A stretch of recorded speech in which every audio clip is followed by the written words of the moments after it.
एक कारोबार से बस 7 लोग डिपेंडेंट हैं मेरे ऊपर। मुझे बताएं मैं किसको जाके बताऊं कि भाईजान मेरी दुकान चली गई, मेरा कारोबार चला गया, मुझे कौन खाने के लिए। खसूसी पार्टीज इस प्लाजे को ख़रीदना चाह रही और उन्होंने इसकी वैल्यू डाउन करने के लिए इसको इस हालत में किया है ताकि उसको कम कीमत पर ख़रीद सके। जी मेरे साथ एक दुकानदार मौजूद हैं। ये मेरे अकब में जो आप दुकान देख रहे हैं मोबाइल शॉप थी गालबन, और ये मुकम्मल तौर पर जो है वो जलकर राख हो चुकी है। दुकान के ओनर मेरे साथ मौजूद हैं। अस्सलाम वालेकुम भाईजान। वालेकुम। कितना नुकसान आपका हुआ है एक रफ़ आइडिया के मुताबिक? भाईजान नुकसान तो जितना कहा जाए उतना कम है, क्योंकि हमारी एक जमा पूंजी जिसे कहा जा सकता है और अपनी एक लाइफ स्पेंड की हुई थी, इसके ऊपर एक मेहनत की हुई थी, एक निज़ाम को बनाया था कि अपने घर के लिए जो है निज़ाम चला सके। रात को अचानक से सिर्फ हमें एक कॉल आई है और हम लोग अपने घरों में बिस्तर पर लेटे हुए थे। 1 से 1:30 बजे का टाइम था। जैसे ही हम यहाँ पर पहुँचे हैं तो एक फ्लोर के ऊपर आग लग चुकी थी। फर्स्ट फ्लोर पे ऊपर वाले 3rd फ्लोर के ऊपर जो है वो आग लग चुकी थी। अगर आप कैमरामैन दिखा सके तो जहाँ से अभी भी धुआं जो है वो निकल रहा है। कैमरामैन लेफ्ट साइड पे दिखाएगा कि अभी भी जो है वो आग के शोले जल रहे हैं। आग तो खैर बुझ गई है लेकिन धुआं अभी भी निकल रहा है। यहीं पर आग थी। उसके बाद करते करते हम जितना सामान इकट्ठा कर सकते थे, हमने जितनी दौड़ लगा सकते थे वो हमने लगाई। उसके बाद हम लोगों ने अपना सामान जितना इकट्ठा करना था वो इकट्ठा किया। वो इकट्ठा होने के बाद हम निकले। जैसे ही हम बाहर निकले उसके बाद दूसरा फ्लोर, तीसरा फ्लोर, मुझे नहीं पता वल्लाह अलम 1 घंटे के अंदर कैसे पूरा प्लाजा कैप्चर हो सकता है। जाहिर है इतना बड़ा प्लाजा है तो अगर फायर ब्रिगेड की गाड़ियाँ काम करने के बावजूद अगर आप आग पर काबू नहीं पा सके तो ये किसकी नेग्लिजेंसी? जाहिर है नेग्लिजेंस है। ये नेग्लिजेंसी होने की वजह से हर बंदा यहाँ नुकसान का शिकार है।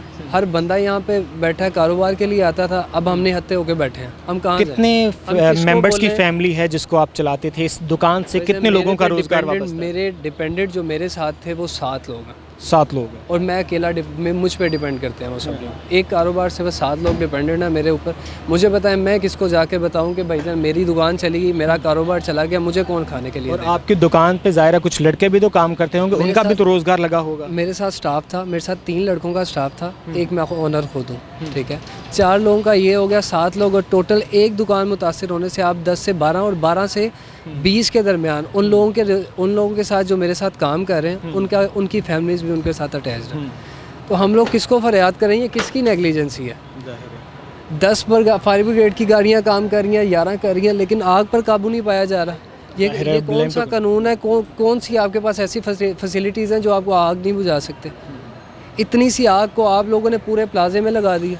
कोई नुमाइंदा अभी तक आया है प्लाजे की इंतजामिया? अभी तक ना हमसे किसी ने रब्ता किया है, ना किसी ने हमसे अफसोस किया कि भाईजान आपकी शॉप थी, आपका नुकसान हो गया, हम आपके साथ खड़े हैं। अभी तक एक बंदे ने कॉल करके प्लाजे में यूनियन ने, सदर ने, आपके ओनर्स ने, किसी बंदे ने हमारे साथ खड़े होने के लिए। कितना रेंट आप इसका पे करते थे? सर इसका 1.5 लाख रुपया। 1.5 लाख रुपया जी। और उस 1.5 लाख आप रेंट पे करते हैं, जाहिर है फिर सारी चीज़ों की जिम्मेदारी तो इंतजामिया फिर लेती होगी ना, कि यहाँ पर अगर आग लग जाए तो उसकी वो जिम्मेदारी खुद लेगी, अगर कोई चोरी डकैती हो जाए तो हर चीज़ की मद में आप सिक्योरिटी की मद में हर चीज़ में जाहिर है पैसे तो देते होंगे। सर रेंट देते हैं, साथ सर्विस चार्जेस पेस वाले खुद वो अलग से हैं? वो अलग से हैं। वो कितने हैं?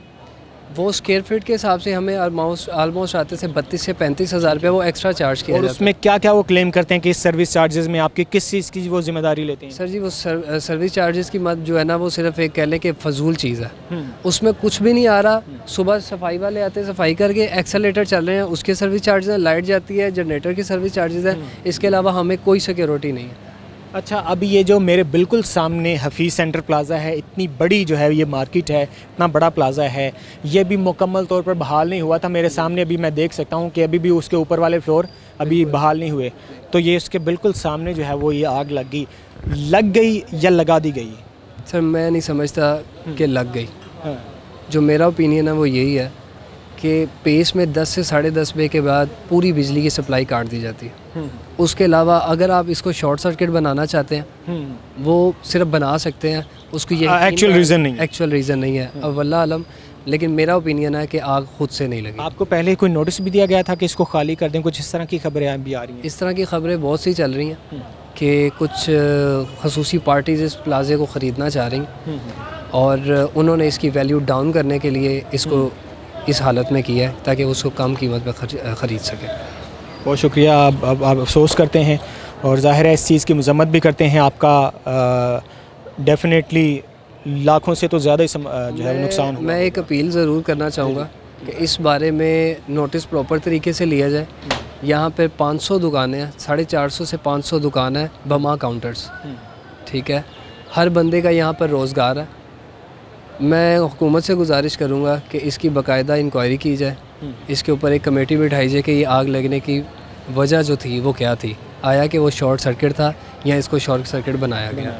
ठीक है जी, दुकानदार मेरे साथ मौजूद है। ये मेरे पीछे जो आप दुकान देख रहे हैं मोबाइल शॉप थी, और इनका कहना है कि इस शॉप से सिर्फ इनकी फैमिली नहीं बल्कि इनकी दुकान का जो स्टाफ था वो भी, उनका भी रोज़गार इस दुकान से वाबस्ता था, और करोड़ों रुपए का जो है वो, अरबों रुपए का बल्कि जो है वो पूरे प्लाजे का नुकसान हो चुका है। लेकिन पेस इंतज़ामिया अभी तक नहीं आई, ना उन्होंने इन दुकानदारों का हाल पूछा, और ना ही जो है वो कोई मज़म्मती बयान जारी किया, ना ही कोई अफसोस का इजहार किया, और ना ही इनकी कोई दाद रसी की।